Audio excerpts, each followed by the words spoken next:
So I just feel called to recording, even though it's already midnight, but I'm feeling like I have these important things to say.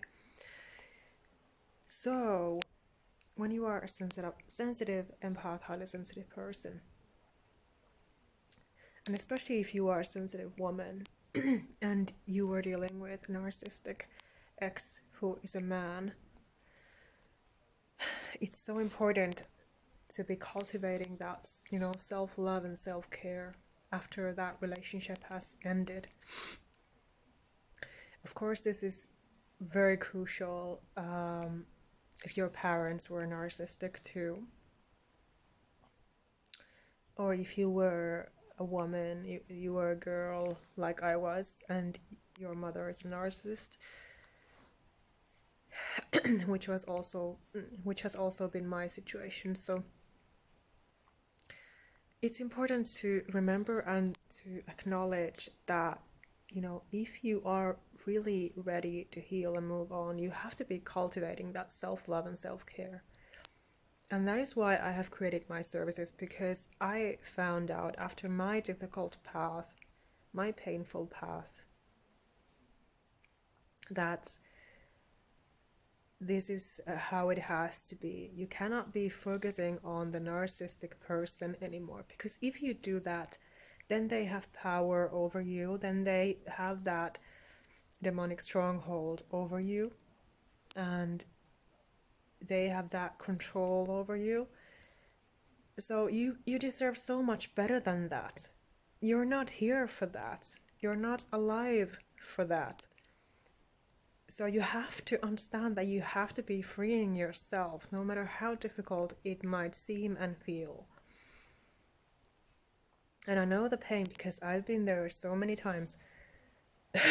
I have really openly shared about my life story in my videos.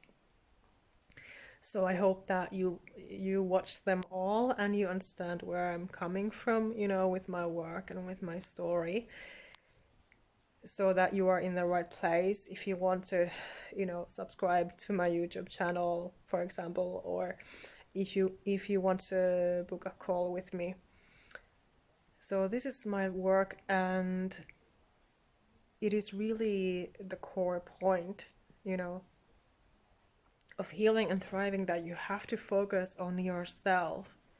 You have to be building that healing step by step, day by day, minute by minute. It's not anything that is a quick fix. That is not what I'm offering. That would not be okay on any levels. That is what the devil might offer you if somebody is offering you a quick fix after these kind of experiences. That would be a false promise.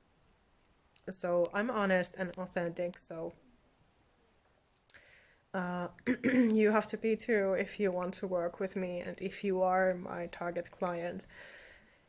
And you have to want to be, moving on and thriving and healing.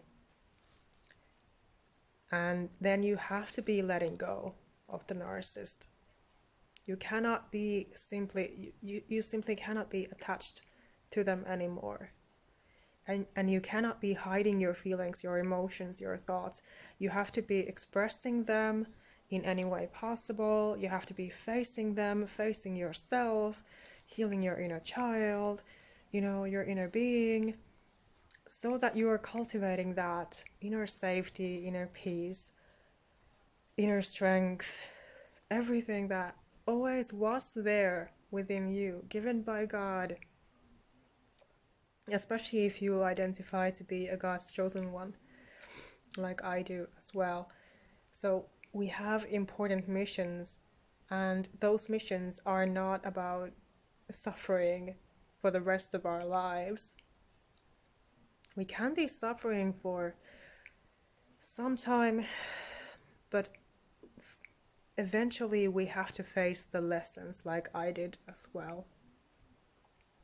And that is why my work is a survival guide for you now. But this is key, that you have to be letting go of the focus, cutting those soul ties and those cords off when it comes to the narcissistic person.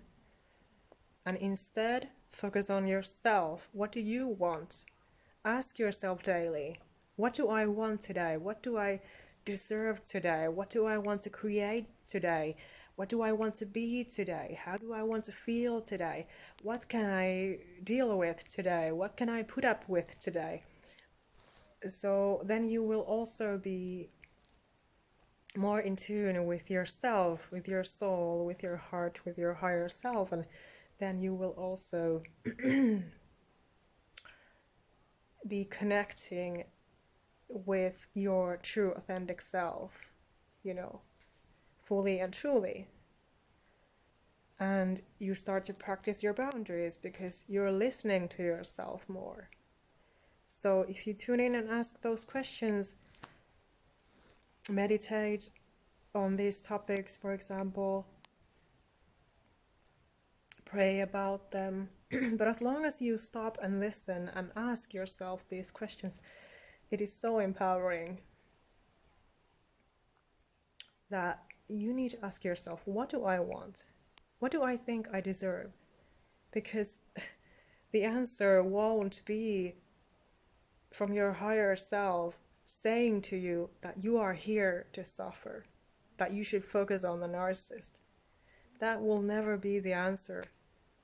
If you talk to God, if you talk to angels, that will never be the answer.